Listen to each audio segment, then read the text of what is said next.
All right, July the 5th, 2013, and it's still continuing.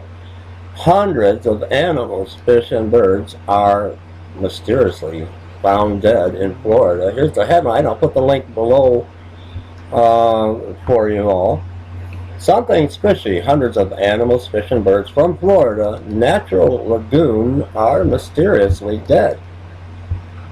And this is an ongoing situation that the media is not really covering. This comes from Natural News. More events of mass wildlife species deaths are occurring, usually without explanation. Often the immediate problem is recognized, but what caused the problem remains unknown. The term non-point pollution pops up, indicating that the source of the problem comes from more than one polluter.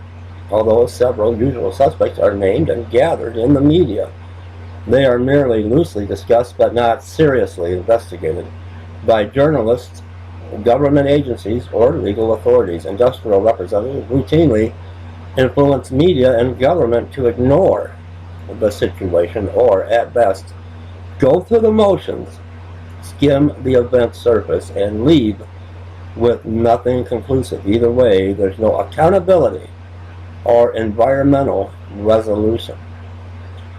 The Gulf BP disaster was a major example of industry sway over media and government, with the worst man-made ecological disasters in the U.S. ever.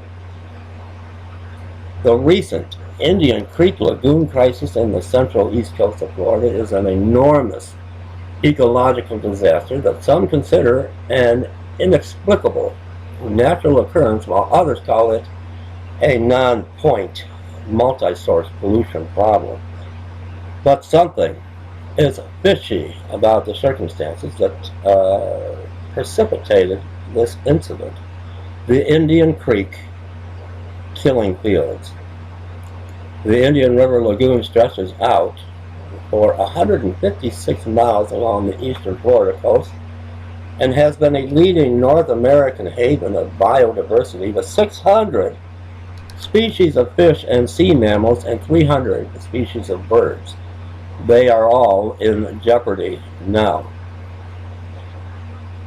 At one point, dolphin deaths occurred daily, while manatees, sea cows, were dying at a rate of one a week. Over 300 pelicans, 46 dolphins, and 111 manatees have died as of June 20th, 2013. Even worse is the destruction of their natural feeding habitat. 47,000 acres of seagrass beds on the lagoon's shallow water floors. Algae blooms are a large part of this problem. Some are innately toxic, such as red tides, while others, like brown algae blooms or brown tides, are not toxic, but they destroy the seagrass beds that water creatures need to survive. One scientist compared losing 47,000 acres of seagrass bed to losing a rainforest. The non-point pollution's major suspects are mostly connected to fertilizer, phosphorus, and nitrogen runoff into the lagoon or waterways that connect to the lagoon.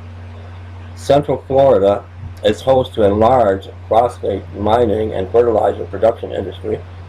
It's there that the Environmental Protection Agency, the EPA, back when they actually investigated, discovered that the source of crop failures, dead farm animals, and sick humans in areas near fertilizer plants were from fluorine gas emissions of phosphate fertilizer plants.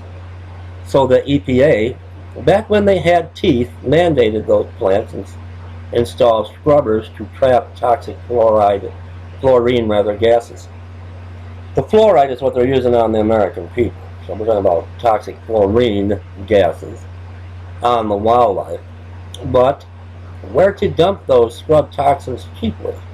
Hey, why not just sell the stuff to municipal waterworks so they can fluoridate their drinking water? Exactly what I'm talking about. Thus, selling sodium fluoride waste to municipal waterworks became a large, easy government-enforced market. Big money.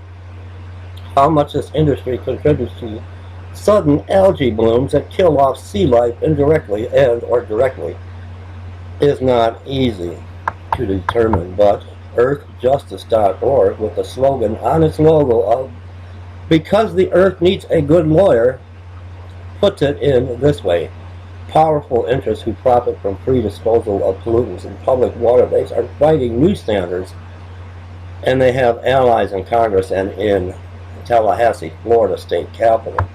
Since Governor Rick Scott took office in 2009, he has gutted the federal EPA, reportedly replacing experienced personnel with people from polluting industries. He also put water protection under the Florida Department of Environmental Protection, which is less stringent than the EPA. The cherry for polluters' toxic Sunday came when Governor Scott vetoed a congressional bill to fund Florida's Harbor Branch Oceanographic Institute $2 million to study Indian River's mysterious mass murder and determine its source. Well, you might want to open up the King James Bible and turn to the book of Hosea.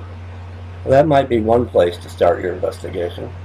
One wonders how much influence the phosphate fertilizer industry has in Tallahassee when it comes to environmental protection. Tree huggers are held hostage by corporate political power. The animals, the birds, the die-offs are continuing. Something fishy. Hundreds of animals, fish, and birds from Florida Natural Lagoon are suddenly, and they're trying to find a reason why, mysteriously dead. The Hosea prophecy. Leave me comments on that.